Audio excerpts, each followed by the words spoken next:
Join me today as we talk about a blast from fantasy past, the movie Krull.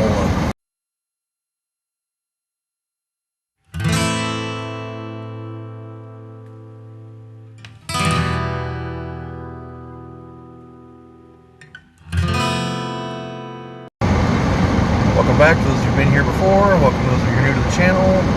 Today we're going to be talking about a fantasy movie from the 1980s, the movie Krull.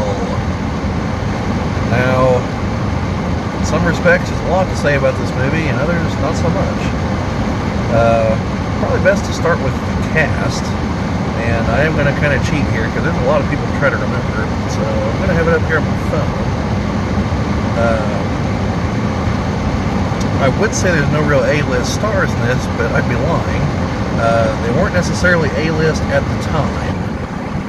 Actually, it's no, not necessarily. They flat out weren't. So our primary hero, who is Colwyn, which I'm hoping I pronounced that right, so just watched this the other day. Again, I've seen it before.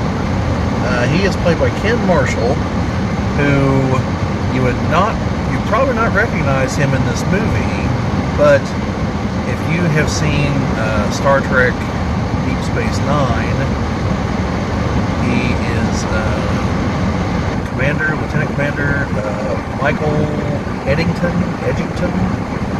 He's a guy who's with the Federation but turns and joins the Maquis, and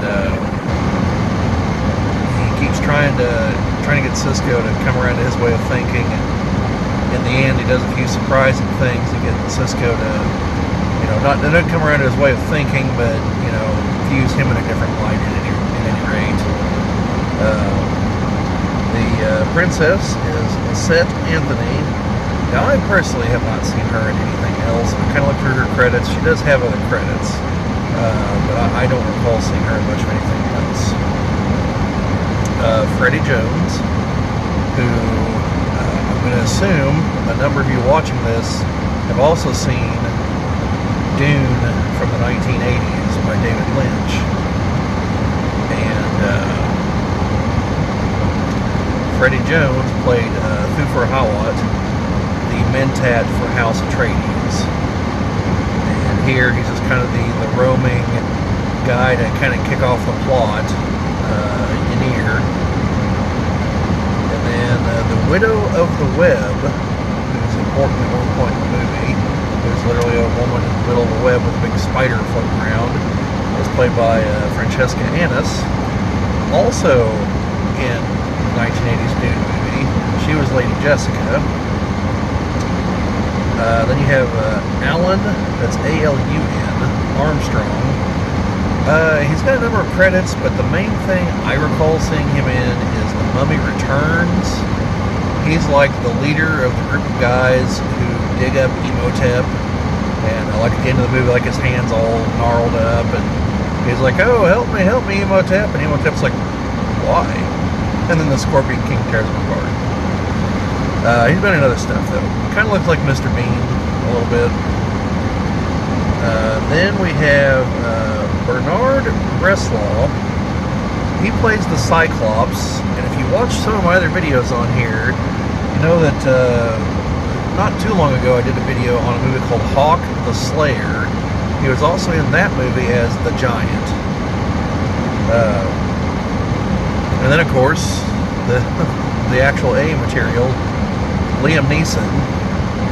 It's got to be one of his earliest roles. He's like a highway bandit who kind of gets roped into joining the main adventure.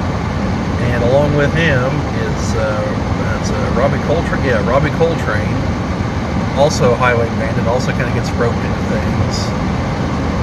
Yeah, this got to be one of the early movies for both of these guys. So, spoilers ahead, this movie, if you would have looked up like the background information on it, it used to say that this was originally supposed to be the Dungeons and Dragons movie. However, whenever I went to go confirm this before I did the video here, I note that it actually says something different now. It says that has always been what people have said, but apparently Gary Gygax denied that it was. Now, I'm not 100% certain how people figured that out like a decade and a half after he died,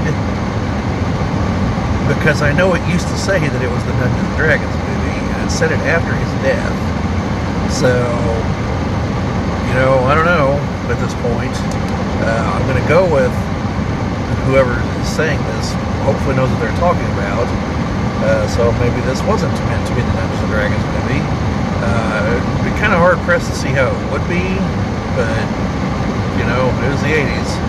Mountain of cocaine will solve all your problems here in Hollywood. So, so that's a little bit of the background. It has some well-known things. One thing in particular, the weapon that the main hero wields is called the glaive. Now, this is not like a medieval glaive, which is a pole weapon. This is like a 5-pointed star that has curved blades that all come out on it. As long as I can find a picture of it, it'll definitely be here somewhere. And he uses it against the main villain at the end of the movie. And so basically, he and his betrothed, they're attacked by the minions of the Beast, who goes from world to world, conquering everything. And this extended sequence out in space as this big rock castle thing is flying to this planet. So he has to get his posse together to go get her back. And that's what most of the movie is, essentially. They have to figure out where the castle is going to be, because every dawn it shifts position. And so that's why they have to go to the lady, the widow of the web. And once they figure out where it's going to be, then they have to take these horses that I should have looked up what they called them before. Flame mares, maybe. I'll look it up and put it up here or down here, wherever the print's most easily visible. Because I should have looked it up before I started this. But essentially, they're horses that are on fire that can run really, really fast. And so they use them to get to the fortress before dawn. And then they have to get inside. And at least one team member doesn't make it right there. And they have to fight their way through the soldiers of the Beast and various traps. And then the hero and the princess have to fight the Beast himself, who's a giant, kind of lizard-looking deal. And so along the way they pick up a wizard of sorts, maybe sorcerer, I don't know. And like I said, the various highwaymen, Cyclops. The magic user, I didn't mention his name. He's also a known quantity.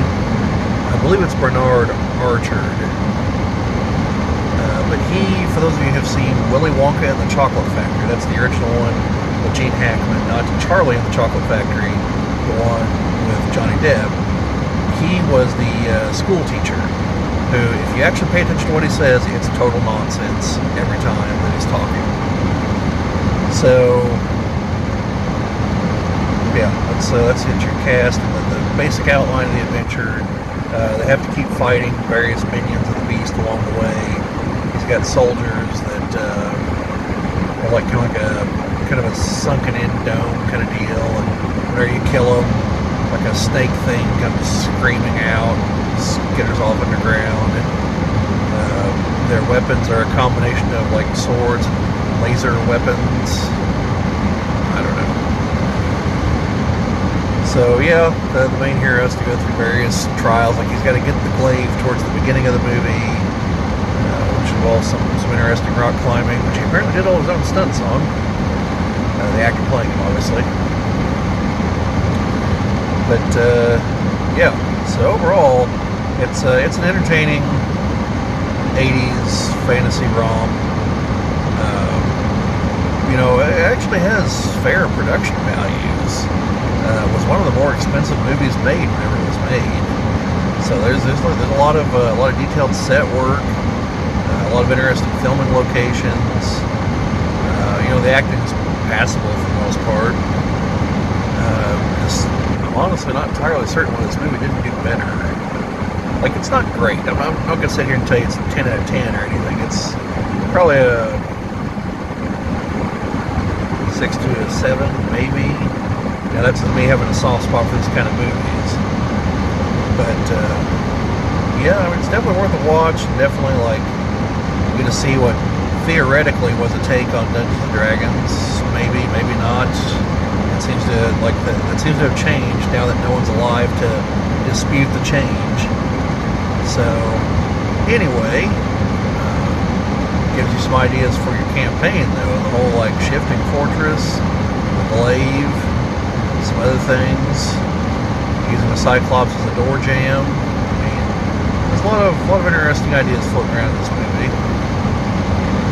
But overall, yeah, I definitely recommend it if you haven't ever seen it. If you have seen it, you know, check it out again. Definitely worthwhile. It still is. Also, I mentioned the glaive repeatedly because it is the one part of the movie that has, like, kind of penetrated into pop culture. Because it definitely shows up in an episode of South Park where, I don't remember why they were going up against the Pope. And then I think the Pope was replaced by Krull for some reason. And then Jesus, like, just pulls it out from behind his back. Yes, that Jesus. And spikes all the blades out, launches at Krull, and I think takes his head off with it. And then it also shows up, I don't remember exactly where, I want to say it's towards probably in the final battle in Ready Player One. Then again, that movie's full of all kinds of references, so, you know, should, I don't know, I don't even think I can come close to getting all those in a video.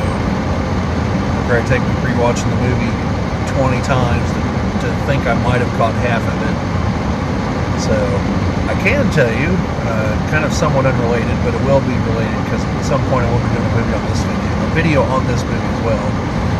The spell to activate and deactivate the shield at the end of the movie, the words to that spell are from the movie Excalibur, and it's the vocals for the spell to summon the dragon that both Merlin and Morgana use at various points in the movie.